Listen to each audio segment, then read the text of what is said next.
نحمدہ و نصلی علی رسولہ الکریم۔ چکوال سے ایک سوال آیا کہ خلافت راشدہ کتنے سال رہی اور کیا حضرت سیدنا امیر معاویہ رضی اللہ تعالیٰ عنہ بھی خلیفہ راشد ہے؟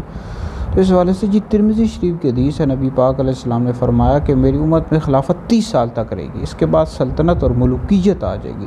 تو اہل سنت کی جو عقائد کی کتب ہیں جیسے شرح فقہ اکبر، شرح قواعد نسبیہ اور دیگر کتب میں عقائد کی کتب میں موجود ہے کہ اور بار شریعت میں بھی موجود ہے کہ حضور علیہ السلام کے بعد خلیفہ برحق امام مطلق حضرت سیدنا ابوبکر صدیق، پھر حضرت عمر، پھر حضرت عثمان، پھر حضرت مولا علی، پھر امام حسن مجتبیٰ 6 مہینے کے لیے امام حسن مجتبیٰ رضی اللہ تعالیٰ عنہم اجمعین، انہی حضرات کو خلفائے راشدین کہتے ہیں اور انہی کی خلافت کو خلافت راشدہ کہتے ہیں۔ انہوں نے حضور علیہ السلام کی سچی نیابت کا پورا حق ادا فرمایا۔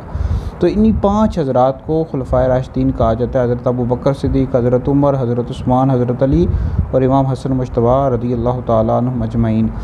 تو اہل سنت کی عقائد کی کتب میں لکھا ہوا ہے کہ حضرت امیر معاویہ رضی اللہ تعالیٰ عنہ پہلے اسلام کے بادشاہ ہیں، خلیفہ راشد نہیں ہیں۔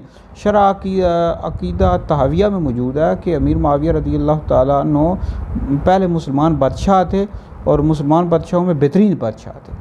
تو آپ اسلام کے پہلے بادشاہ ہیں، خلیفہ راشد نہیں ہیں۔